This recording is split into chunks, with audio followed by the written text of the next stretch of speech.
Let's go to Fox Sports News reporter Luke Doherty. He's live for us in Doha this evening, your time. Luke, you got a couple of happy fans there behind you, no doubt. What'd you make of Qatar's performance against Ecuador? Yeah, look, a moment of huge expectation for the Qatari national team coming up against a pretty good Ecuadorian side. Pete, we've managed to track down the Ecuadorian Peter Stefanovic fan club here as well at the Souk Waqif market here in Doha. They're pretty happy with their team here, and what you would be, wouldn't you? A 2-0 win to start this tournament, and a Valencia, the former West Ham and Everton forward, getting the job done twice, as you showed there. Guys, you must be pretty proud of your team and the way you've started things. It was amazing to see our country win. It's heartless. Yeah. Amazing. And coming up against Qatar, it must have been pretty tough. They would have been pretty motivated. Yeah, so much. And how far do you think that Ecuador can go in this tournament now you're up and running with a 2-0 win? Yeah, it's important to win the first match, and we want to keep winning. The team have a lot of commitment, so we are really, really happy. I think we can go to semi-finals with the team that we have.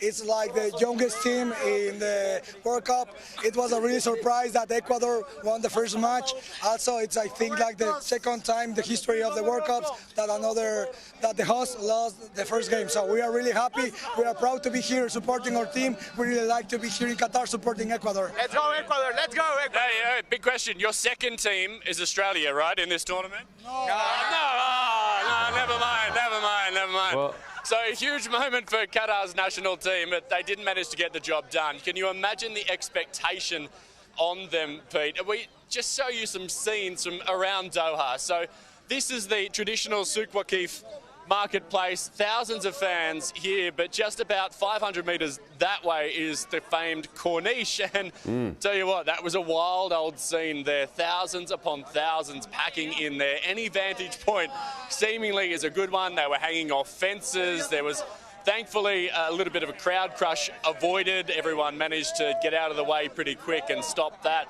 But it's just showing you that after 12 years of build-up for this tournament, all of the headlines, all of the back and forth between the Western world and the Middle East, that now the first ever World Cup in the Middle East is underway. The fans are going to come out in force. We spent a couple of days here, Pete, in the first couple of days trying to find some fans who weren't expats. We found a lot of Aussie expats who live in Dubai or Abu Dhabi. And over the course of today, we actually ran into a few more. They've started to arrive here in Doha ahead of our first game on Tuesday night, Doha local time, Wednesday morning, Australian Eastern Daylight Time. We caught up with the Uliarises and the Chavacases. Now, they're just turned 18, these two boys, and Pete, they have chosen coming to the World Cup over going to schoolies. This is them. Boys, I thought schoolies was meant to be on the Gold Coast. Instead, you've come to Doha. Yeah, of course. Got to go around the Socceroos. Fantastic. It's a bit cheaper than schoolies as well, so that's pretty good. But yeah, it's very special to actually share this event with our 18-year-old boys. It's amazing. Yeah, that's the reason we're here. Went to Russia with Peter last time round. Wonderful experience.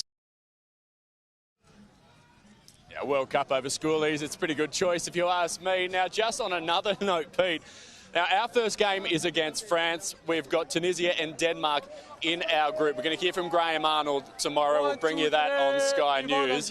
And our first game, as I mentioned, Wednesday morning, Australian Eastern Daylight Time. But after that, we play Tunisia. The biggest expat group that we have run into here in Doha is Tunisians. They're everywhere. They are loud and they're vocal. That game is going to feel well and truly like an away game for sure. I look forward to that. Luke Doherty, across it all, thank you so much. It's a happy place, particularly if you're an Ecuadorian fan in Doha tonight. Thank you very much, Luke. We'll talk to you soon.